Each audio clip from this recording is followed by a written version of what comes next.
इस वीडियो में हम जो डिस्कस करने जा रहे हैं वो बेसिकली और मेथड है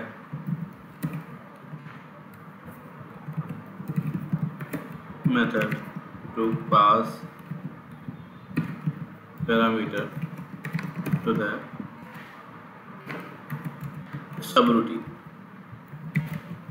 सबरूटीन को पास एक दूसरा तरीक़ेकार जिसके थ्रू हम सबरूटीन को पैरामीटर पास कर सकते हैं।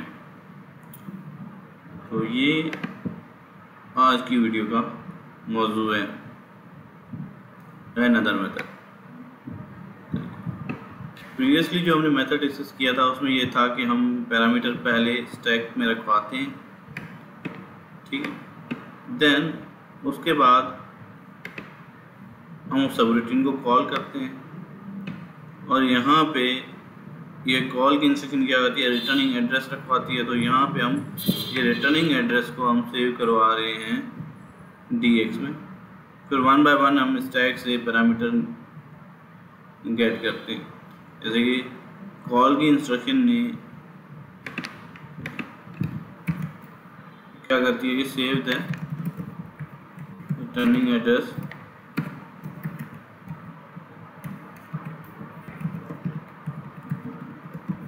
स्टैक। कॉल की इंस्ट्रक्शन ये काम करती है। तो जाते ही हम स्टैक में सबसे जो लास्ट में चीज़ पुश हुई है वो रिटर्निंग एड्रेस है। तो ये इंस्ट्रक्शन क्या करती है, save the returning address to dx में रिटर्निंग एड्रेस को सेव कर।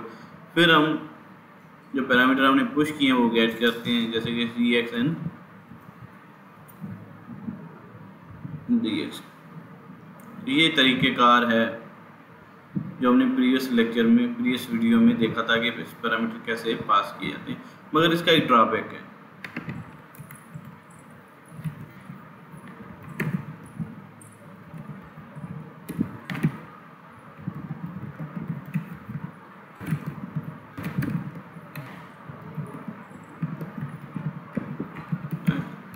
वो बेसिकली है कि सब रूटीन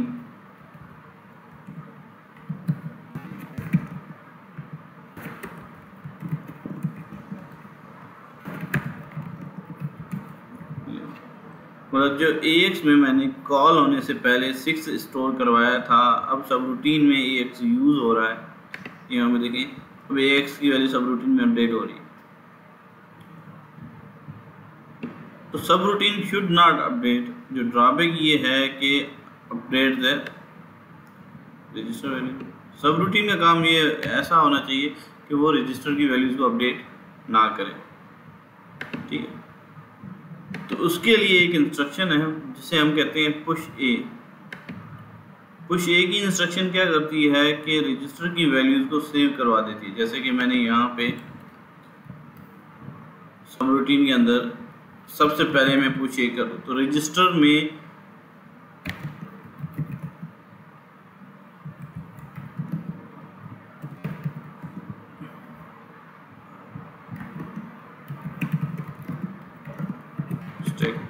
रजिस्टर के अंदर जो वैल्यूज स्टोर्ड है उसे स्टैक में रखवा देती है। कौन कौन से रजिस्टर हैं जिनकी वैल्यूज को स्टैक में सेव करवाती है, उनमें AX है, BX है, CX और DX। ये चार general purpose register. Then stack pointer है, source index register and destination index register and base pointer. ये जो 8 रजिस्टर हैं इनकी वैल्यूज़ को स्टैक में रखवा देती है। सिर्फ जस्ट आप कोड में अगर मैं पुश ये लिखता हूँ तो इनमें जो वैल्यू स्टोर्ड है वो स्टैक में सेव हो जाएगा। अब ऑर्डर क्या है, उस ऑर्डर से हमारा कोई ताल्लुक नहीं है। जस्ट क्या करता है ये इंस्ट्रक्शन क्या करती है कि रजिस्टर के अंदर जो वैल्यू है वो उसे स्टैक में रखवा दिया, ठीक है। सिमिलरली रिटर्न होने से पहले अगर मैं यहाँ पे पॉप ए कर दूं, ठीक है, तो अब पॉप ए करने से ये होगा कि जो पहले वैल्यू मैंने रजिस्टर के अंदर जो प्रीवियस वैल्यू स्टोर थी उसे हम गेट करें।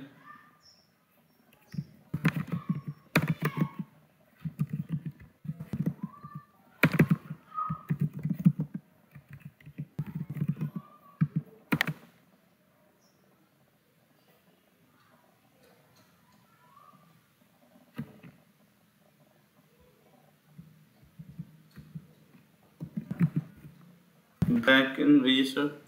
इस तरह से होगा ये कि अब सब रूटीन कोई भी आप बनाएंगे उसमें इनिशियली हम क्या करते हैं कि पुश ए की इंस्ट्रक्शन लिखते हैं, देन पॉप ए की इंस्ट्रक्शन। इससे ये होगा कि रजिस्टर की वैल्यूज अफेक्ट नहीं होगी। ये काम करते हुए एक बात का ख्याल रखना है कि नंबर ऑफ पुश या नंबर ऑफ पॉप की इंस्ट्रक्शन सेम होनी चाहिए। ठीक, अब मैं यहाँ पे पॉप dx करूंगा तो मुझे रिटर्निंग एड्रेस नहीं मिलेगा। पॉप dx करने से रजिस्टर रिटर्निंग एड्रेस, तो अब उस रिटर्निंग एड्रेस को गेट करने का और पैरामीटर को गेट करने इस तरह नहीं कर सकते हम पैरामीटर को हम। तो ये जो काम है, अगर यहाँ पे 3 बार पॉप करूंगा तो मुझे इन रजिस्टर्स में जो वैल्यूज पड़ी हुई है वो मुझे मिलेगी, रिटर्निंग एड्रेस की वैल्यू नहीं मिलेगी। तो वो गेट करने का तरीका ये है कि हम क्या करते हैं कि move bp sp stack pointer push ये होने के बाद लास्ट जो इन रजिस्टर में से किसी एक रजिस्टर को पॉइंट कर रहा होगा। ठीक है, तो sp की वैल्यू अगर मैं बेस पॉइंटर में मूव करवा देता हूं तो sp इन रजिस्टर्स को पॉइंट कर रहा था, तो इट मीन्स बेस पॉइंटर भी अब इन रजिस्टर को पॉइंट कर रहा है। अब मैं base pointer move bp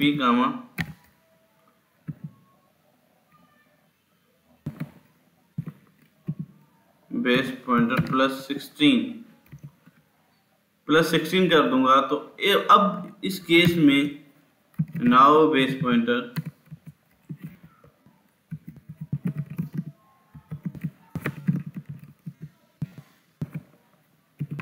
returning address, अब इस केस में प्लस 16 करेंगे bp बेस पॉइंटर के अंदर, तो अब जो है बेस पॉइंटर रिटर्निंग एड्रेस को पॉइंट करेगा। अब ये जो पॉइंट जो अभी मैंने डिस्कस की है ये थोड़ी समझना कंफ्यूजिंग है कि कैसे bp प्लस 16 रिटर्निंग एड्रेस को पॉइंट कर रहा है, क्योंकि इस पुश ए की इंस्ट्रक्शन ने 8 रजिस्टर स्टैक में पुश किए हैं। तो हर पुश पे जब भी पुश होता है तो -2 होगा।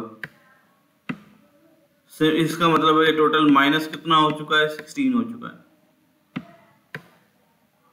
टोटल -16, किस में 16 माइनस हो चुका है, SP में -16 हो चुका है। तो जब मैंने SP BP को पॉइंट कर रहा है तो वो भी इट मीन्स के BP में भी -16 हो चुका है। तो एक्चुअल वैल्यू को गेट करना है तो मुझे +16 करना होगा। तो इस केस में जब +16 करूंगा तो ये रिटर्निंग एड्रेस को पॉइंट करेगा, रिटर्निंग एड्रेस को पॉइंट करेगा। अब बारी आती है कि पैरामीटर गेट करने की। पैरामीटर गेट करने का जो तरीकेकार है,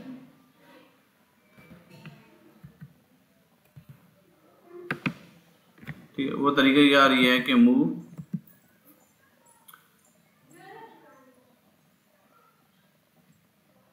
यहाँ पे सबसे पहले हमने क्या चीज पूछ की है, साइज cx कामा, मैं अगर बेस पॉइंटर को डीरेफरेंस करता हूं तो now cx will point two size. यहाँ पे +2 करना होगा लाजमी, क्योंकि इस रिटर्निंग एड्रेस से पहले है ये चीज, तो इस केस में +2 मजीद करना होगा हमें इस चीज को गेट करने के लिए। देन नेक्स्ट पैरामीटर जो है साइज है। साइज के बाद कौन सा पैरामीटर है, अरे का एड्रेस है। तो यहाँ पे bx कामा, अगर मैं bp +4 करके डीरेफरेंस करूंगा तो इस केस में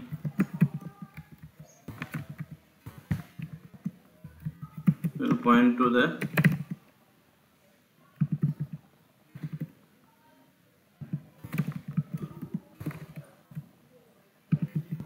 array address, और अरे के एड्रेस को पॉइंट करेगा। ये तरीक़ेकार है पैरामीटर्स को गेट करने का। जो पैरामीटर हमने पास किए हैं, पहले पुशे की इंस्ट्रक्शन यूज़ होगी, देन पी जो स्टैक पॉइंटर करंट जिस लोकेशन को पॉइंट कर रहा है वो वैल्यू हम बेस पॉइंटर में रखवाते हैं। ठीक है, अब बेस पॉइंटर भी उसी लोकेशन को पॉइंट कर रहा है, उसमें अगर +16 करेंगे तो देन जो अपडेटेड जो पीसी की वैल्यू होगी वो रिटर्निंग एड्रेस को पॉइंट कर रही होगी। +2 करेंगे तो हमें फर्स्ट पैरामीटर जो हमारा है, जो कॉल होने से पहले जो स्टैक में रखवाया था, वो हम गेट कर सकेंगे, जो कि बेसिकली है कि साइज़ है, तो साइज़ CX में आ गया। +4 करेंगे तो उसके बाद नेक्स्ट पैरामीटर जो है बेसिकली वो जो कि एरे का एड्रेस है वो आ गया। ठीक, अब ये काम भी करने की ज़रूरत नहीं है। ठीक,